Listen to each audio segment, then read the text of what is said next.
Olá! Na trilha de conectividade e infraestrutura de áudio e vídeo, voltamos com o assunto do gerenciamento de riscos cibernéticos. Novamente, temos aqui a presença do Yannis, que vai dar continuidade ao nosso bate-papo. Yannis, seja bem-vindo novamente. Muito obrigado, é com grande satisfação estar mais uma vez aqui, e agora falando sobre como se defender desses ataques cibernéticos cada vez mais avançados, né? O que as organizações têm que se preocupar com relação a isso, né? Como eles têm que se preparar cada vez mais para evitar riscos ao seu próprio negócio.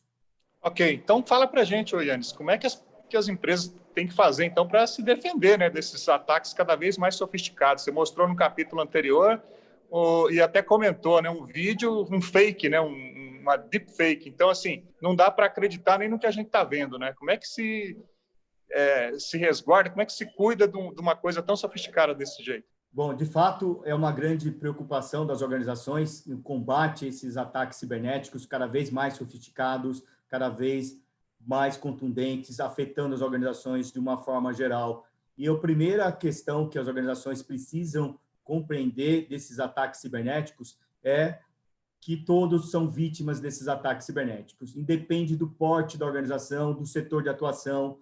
Ou seja, hoje as organizações criminosas afetam desde as pequenas, médias e grandes corporações, ou seja, todas as organizações, todos os setores são vítimas desses ataques, inclusive do setor privado e do setor público. Os ataques são diretos. Então, no primeiro momento, é compreender esses ataques, como esses ataques estão mais sofisticados, o que eles visam é ganhos ilícitos, ou seja, cometer fraudes, fazer extorsões, buscar dados que a organização eventualmente tenha e comercializar essas informações. Então, o primeiro momento é entender esses ataques, e aí quando eu falo de entender, não é só a área de tecnologia, não é só a área de segurança, a organização como um todo, a direção da empresa, o conselho administrativo, os conselheiros precisam entender desses riscos cibernéticos, porque afetam a organização de uma forma geral.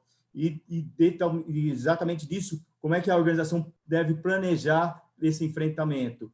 Então, é entender quais são os seus produtos, quais são os seus serviços, quais são os seus clientes, os seus usuários, os colaboradores, os seus fornecedores, fazer uma avaliação de risco, onde existem as vulnerabilidades nos seus sistemas, nos seus processos, a transferência desses dados, a coleta desses dados. É preciso pensar de uma forma geral e holística, de 360 graus, de toda a organização. Identificar as falhas e colocar os planos estratégicos de proteção, pensar em como definir essas ações desde o nível estratégico, ou seja, por que a segurança, por que a proteção de dados é importante para a nossa organização. E aí, entrar no nível mais estratégico, passando para o nível tático, ou seja, onde estão meus elementos, meus ativos mais importantes de informação, meus processos, meus sistemas, onde eventualmente eu preciso ter um maior investimento, dar maior prioridade, dar maior atenção, dar maior proteção desses elementos. E, por fim, uma questão operacional. Como é que eu opero a minha segurança na minha organização? Como é que eu trato um incidente cibernético? Como é que eu opero para prevenir um ataque cibernético, uma invasão no meu sistema? E se eu tiver um ataque, como é que eu detecto esse ataque de uma forma mais rápida? Só para vocês terem uma ideia, as organizações, de uma forma geral, quando elas são vítimas de uma invasão, de um ataque cibernético, em média, são vários meses para detectar aquele ataque. A organização não consegue identificar aquele ataque, só eventualmente quando tiver uma extorsão ou quando seus dados já estiverem sendo comercializados, vendidos em outros fóruns, até na Dark Web, né, que são os fóruns de submundo, onde são comercializadas essas informações, ou eventualmente sair na mídia. Isso leva 8 a 9 meses. Aqui no Brasil, detectar um ataque e conter um ataque, a gente está falando de 385 dias, mais de um ano para uma organização aqui no Brasil, em média, detectar e conter um ataque. Então, isso é muito sério. As organizações precisam pensar em como definir um planejamento estratégico de segurança. Quais são... Você falou da sofisticação dos ataques, né, das várias formas, dos impactos, que são sempre muito relevantes, mas quais são as tecnologias hoje que as empresas podem utilizar para poder prevenir e até responder a esses ataques também? O que você pode falar sobre isso? O primeiro ponto, depois de mapear onde existem os processos críticos, os sistemas utilizados, é preciso pensar em como, primeiro ponto, a prevenção, evitar que a organização seja alvo desses ataques, né? Colocar os elementos de proteção, seja na camada de tecnologia, e agora, quando a gente está nessa questão da pandemia, os colaboradores estão fora da empresa. Então, eles estão mais vítimas, são alvo desses ataques, porque não tem as blindagens tradicionais, como eu coloquei na apresentação anterior. Então, é preciso pensar nos elementos de proteção dos notebooks, dos desktops, dos smartphones, quais são as camadas de proteção que precisam ser colocadas para evitar que as máquinas sejam invadidas e, a partir dali, daquelas máquinas invadidas, terem acesso aos sistemas corporativos, que pode estar dentro da empresa, através de uma VPN, só que se a VPN não souber identificar realmente o que está entrando e se a máquina está infectada, vai infectar toda a organização e todos os demais colaboradores. Então, é preciso pensar na prevenção para blindar essas máquinas, blindar esses usuários, até a área de TI, é preciso, porque a área de TI também está fora da organização, e eles é um grande risco, porque tem um acesso privilegiado, né? Eles têm acesso aos bancos de dados das organizações, porque são administradores de banco de dados, administradores dos sistemas de arquivos, né, onde estão as informações da organização. Então, é preciso blindar essas pessoas, esses colaboradores até externos da organização. E aí, um outro ponto é como detectar um ataque cibernético, cada vez mais sofisticado. Então, aí existe também técnicas hoje em dia que conseguem identificar, por exemplo, se está tendo um comportamento anômalo da rede, né? Ou seja, existia aquele padrão até um dia atrás de utilização daquela rede, e a partir do próximo dia começou a ter alteração, ou seja, máquinas estão comunicando com outras máquinas que nunca se comunicaram antes, protocolos de comunicação diferentes do que os anteriores. Isso pode ser um indício de um alerta, pode ser ocasionado, pode ser uma coisa natural, que a empresa colocou um novo sistema, um novo produto, uma nova tecnologia, mas pode ser também que a organização já foi alvo de um ataque e é uma organização que invadiu, está procurando elementos dentro da organização onde tem dados valiosos. Então, isso já é um indício. Existem hoje tecnologias que usam inteligência artificial para identificar esse comportamento. E aí também, nessas tecnologias, de acordo com o comportamento dessa rede, elas podem se comunicar, podem fazer uma comparação com outras bases de dados que já conseguem identificar que aquilo é um comportamento anômalo relacionado a um ataque cibernético. Ou seja, isso já aconteceu em outras organizações, aquele comportamento é característico de um ataque cibernético. E aí já sabe que aquilo é um ataque, a organização, a área de segurança já pode atuar de uma forma mais contundente, por exemplo, isolando aquelas máquinas que estão com aquele comportamento, isolando aquela rede, colocando elementos de proteção na sua estrutura, fazendo uma análise, uma perícia forense, e, eventualmente, pode ser que aquele comportamento não está diretamente relacionado ao ataque, mas pode ser uma organização criminosa que está usando uma técnica nova para invadir aquela organização. Isso também gera um alerta para a área de segurança fazer essa pesquisa. Será que um usuário, um funcionário está fazendo uma ação normal, fora dentro do seu trabalho agora, ou eventualmente ele foi até induzido por uma organização criminosa e está fazendo uma ação fraudulenta de propósito, né?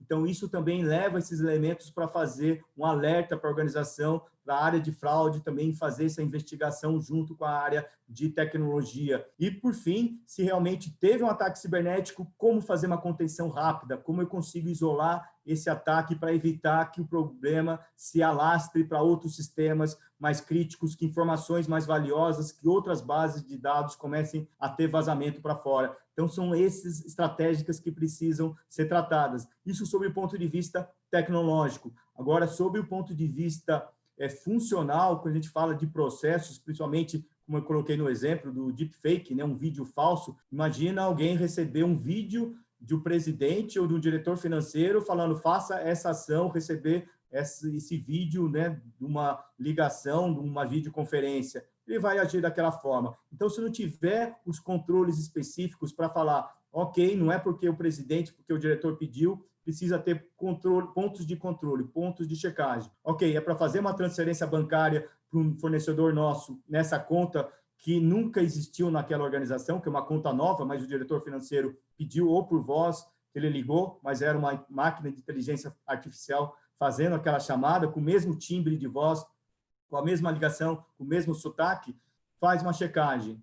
vamos ligar então para o fornecedor para ver se realmente o número de conta bancária dele é esse. Vamos ligar para a instituição financeira, para o banco, se realmente a conta pertence àquela organização. Vamos fazer uma dupla checagem com as outras áreas da organização que cuidam daquele valor, daquela questão financeira, realmente tem uma segunda autenticação, uma segunda aprovação. Então, é preciso pensar também em processos de negócio. Então, isso estende a atuação da área de tecnologia. É preciso pensar em segurança de uma forma mais abrangente, pensando na proteção do negócio de uma forma geral.